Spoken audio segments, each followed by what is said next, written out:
और बात करेंगे राफेल के स्वागत की, लेकिन उससे पहले इस वक्त की एक बड़ी खबर आपको बता दें कि 34 साल बाद देश को मिली नई शिक्षा नीति।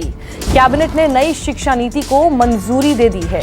34 साल तक इंतजार किया गया इस शिक्षा नीति के बदले जाने का, और इस शिक्षा नीति को अब आखिरकार कैबिनेट की मंजूरी मिल गई है। कस्तूरी रंगन कमेटी ने ड्राफ्ट की है ये नई शिक्षा नीति और जनता से सुझाव लेकर तैयार किया गया था ड्राफ्ट। हमारे साथ कुंदन सिंह जुड़ गए हैं। कुंदन, ये नई शिक्षा नीति जो है जिसको मंजूरी मिली है, क्या क्या अहम बिंदु हैं इसके?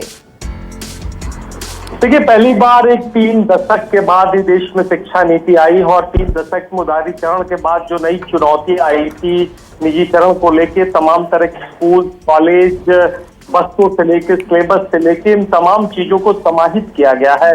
और मुझे लगता है कि शिक्षा नीति में कई नई चीजें आपको देखने को मिलेगी। हालांकि सरकार की तरफ से कोशिश है कि संस्कृति से लेके, कला से लेके जो भारत की धरोहर रही है उस के बस्ते कम करने से लेकर स्कूल में बस की कटौती और जो पाठ्यक्रम है उनको नए नए तरीके से, इनोवेटिव तरीके से बनाया जाए। जो हायर एजुकेशन है उसमें इनोवेशन पे ज्यादा ध्यान दिया जाए, एकेडमिक से ज्यादा दूसरे करिकुलर एक्टिविटीज पे ज्यादा ध्यान दिया जाए। तो कुल एक कंप्लीट पैकेज होगा और ये पूरी शिक्षा नीति 2 कमिटियों के रिकमेंडेशन के बाद इससे कस्तूरी रंगन कमेटी से पहले KR सुब्रमण्यम कमेटी रिकमेंडेशन किया था और इसके बाद ये दूसरी कमेटी बैठी और इस कमेटी की रिपोर्ट 1 साल पहले आ चुकी थी और इस रिपोर्ट पे पब्लिक डोमेन में डाला गया और लोगों के सुझाव मांगे इसमें लाख। जी कुंदन, शुक्रिया हमारे साथ जुड़ने के लिए आपका। राफेल अब से चंद मिनटों में ही हिंदुस्तान की सरजमी पर उतर जाएगा। यूएई के अल दफरा एयरबेस से 5 राफेल विमान ने उड़ान भर ली है और अब ये 2:30 से 3 बजे के बीच अंबाला में लैंड हो जाएंगे, ऐसा माना जा रहा है। यानी 2:30 से 3 बजे के बीच का जो वक्त है, उस वक्त अंबाला की सरजमी पर ये लैंड कर चुका होगा। और आपको पता ही है कि काफी उत्साह इस वक्त अंबाला पूरे शहर में देखने को मिल रहा है।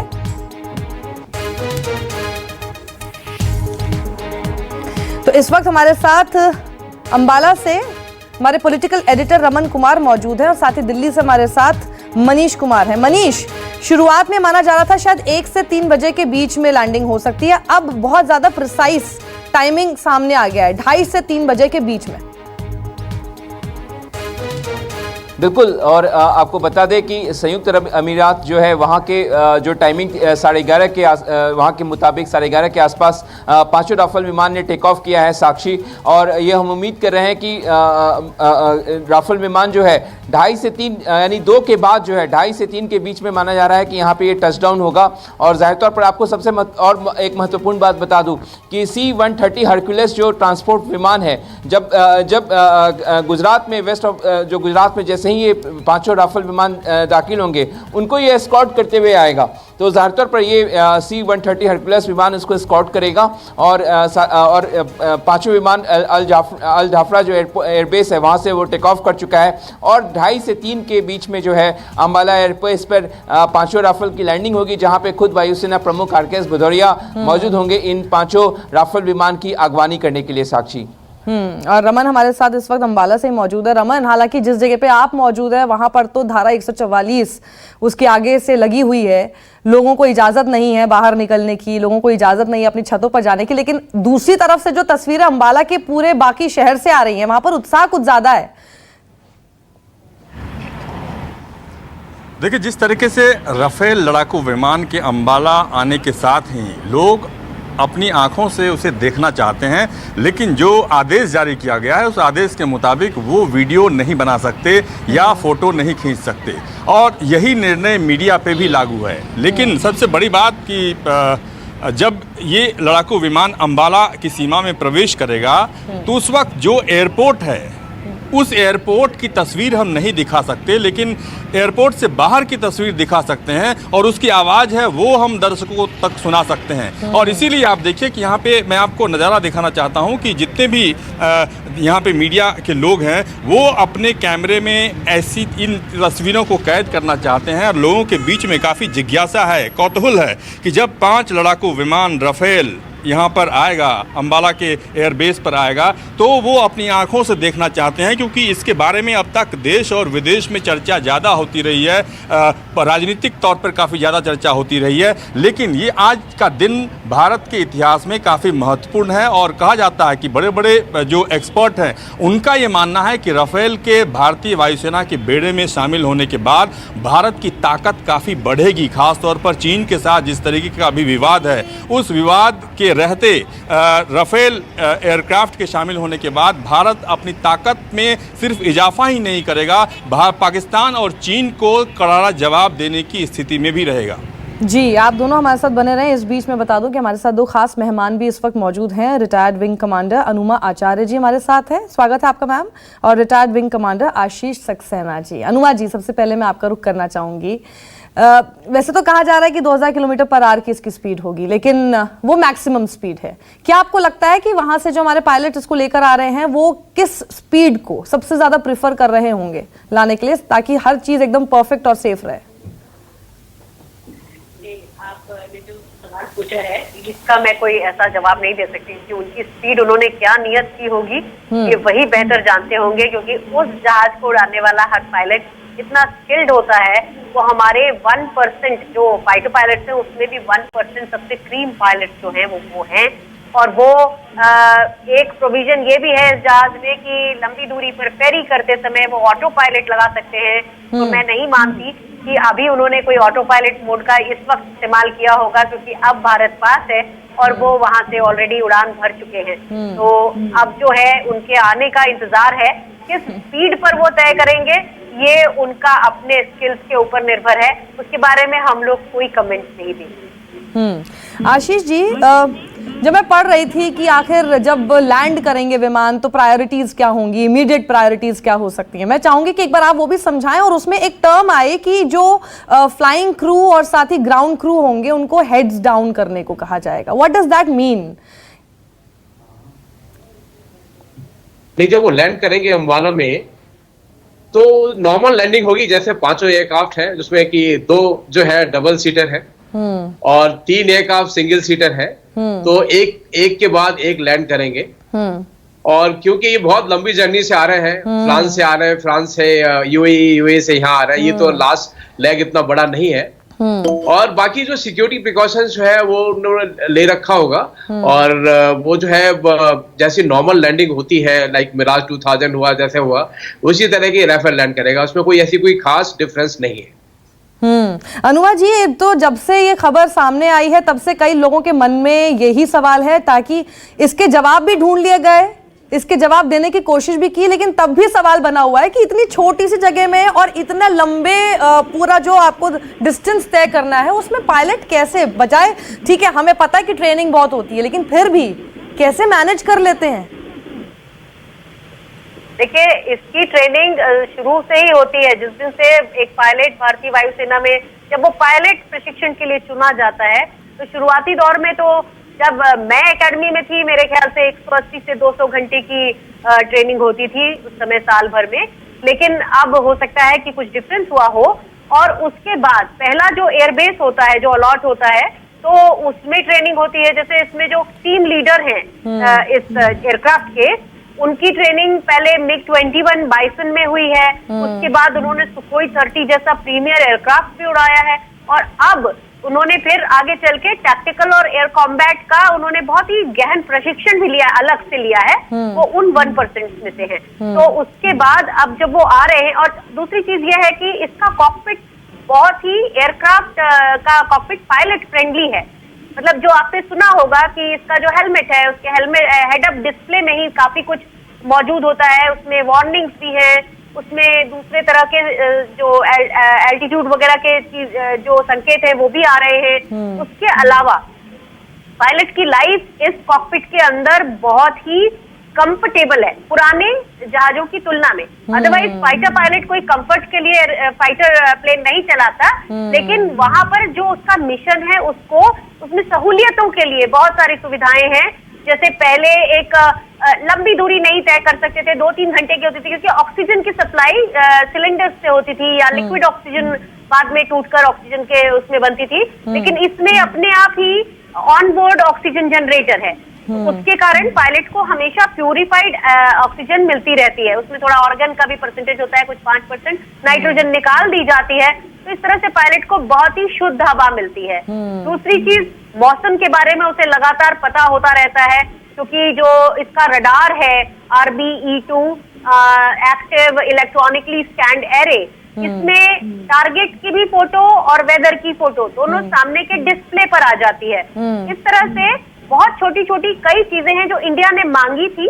एक और चीज है, नेविगेशन सिस्टम बहुत अच्छा है, पायलट को कभी नेविगेशन के लिए परेशान नहीं होना पड़ता, क्योंकि हमारा जो IRNSS है, मतलब इंडियन रीजनल नेविगेशन सैटेलाइट, जिसको नाविक कहा जाता है, नाविक सिस्टम, उसके साथ इसका ये कंपैटिबल है जो नेविगेशन है, और GPS की भी जरूरत नहीं पड़ती। तो इस तरह से बहुत अच्छी तरह से ये कॉकपिट एक एयरक्राफ्ट, एक पायलट के लिए बहुत अच्छे से। आपने मौसम का जिक्र किया तो एक बार जरा रमन का रुख कर लेती हूँ, जान लेती हूँ। रमन, आप वहां पर हैं, मौसम का मिजाज कैसा है? क्योंकि थोड़ी देर पहले तक खबरें आ रही थी कि मौसम थोड़ा खराब हो गया, बादल छाए हुए हैं, इस वक्त की क्या स्थिति है?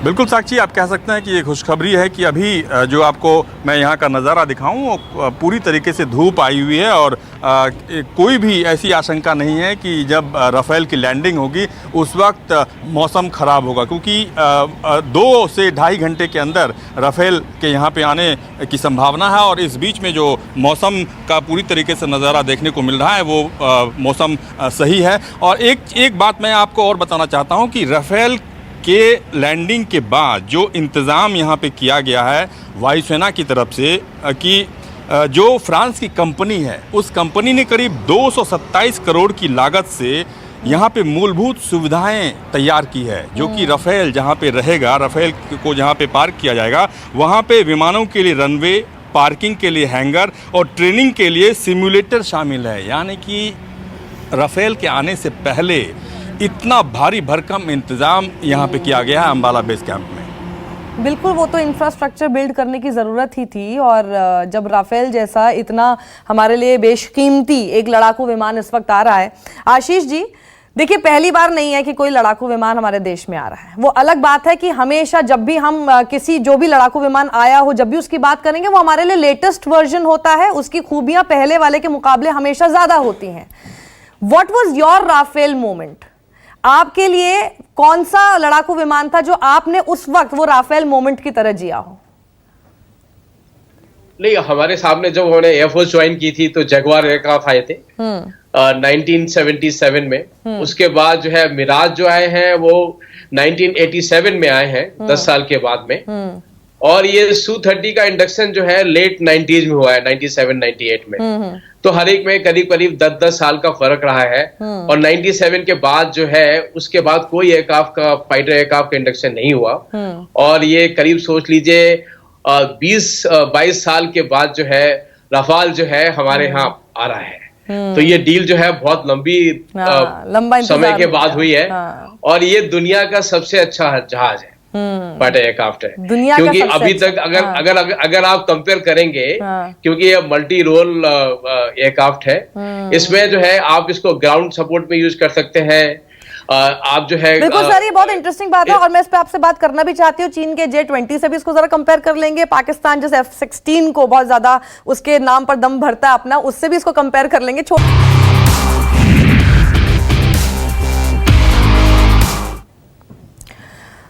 आज दोपहर 2:30 से 3 बजे के बीच राफेल अंबाला में आने वाला है। उससे पहले हरियाणा के गृह मंत्री अनिल विज ने कहा कि आज अंबाला में इतिहास रचने वाला है। उन्होंने कहा कि लड़ाकू विमान का सरताज अंबाला आ रहा है और पूरे देश को गर्व महसूस हो रहा है। हमारे साथ हरियाणा के गृह मंत्री अनिल विज साहब हैं। सर, राफेल के बारे में जब से ये चर्चा शुरू हुई या जब से ये जानकारी मिली कि वो 5 राफेल लड़ाकू विमान आ रहा है, उसी तरीके से अंबाला का भी नाम उसके साथ जुड़ गया। अंबाला छावनी के बारे में तो इससे पहले भी बहुत सारी ऐसी कहानियां प्रचलित रही हैं कि देश के युद्ध में अंबाला छावनी का बहुत बड़ा योगदान रहा है। अंबाला एक बहुत ही स्ट्रेटेजिक महत्वपूर्ण एयरबेस है। जगुआर का स्क्वाड्रन भी यहीं है। अब एक नया इतिहास रचा जा रहा है। फाइटर प्लेन्स का सरताज जो सबसे टक्कर ले सकता है, वो आज अंबाला एयरबेस पर शामिल हो रहा है। सारा अंबाला, सारा देश आज फक्र से, आज गर्व से अपना सर उठाकर चल रहा है। आपने एक बात कही कि अगर कोविड-19 नहीं होता तो अंबाला के लोग और अच्छे तरीके से स्वागत करते, लेकिन कुछ बंदिशें लगाई गई है। क्या इससे पहले भी ये बंदिशें थी कि जब भी कोई एयरक्राफ्ट या लड़ाकू विमान आता है तो उसके फोटोग्राफ आप नहीं ले सकते, वीडियो आप नहीं बना सकते, या धारा 144 लागू हो जाती थी? पहले भी ऐसी प्रक्रिया होती थी? नहीं, हमेशा से एयरफोर्स की जो एक्टिविटीज़ होती हैं उनको काफ़ी सिक्योरिटी में रखा जाता है, स्ट्रिक्ट रखा जाता है। नमस्कार, मैं हूं मानक गुप्ता। अगर आपको हमारा ये वीडियो पसंद आया हो तो इसे लाइक और शेयर जरूर करें, और हाँ, हमें सब्सक्राइब और फॉलो करना ना भूलें ताकि आप देश और दुनिया की कोई खबर मिस ना करें। तो जुड़े रहिए हमारे साथ और देखते रहिए News 24।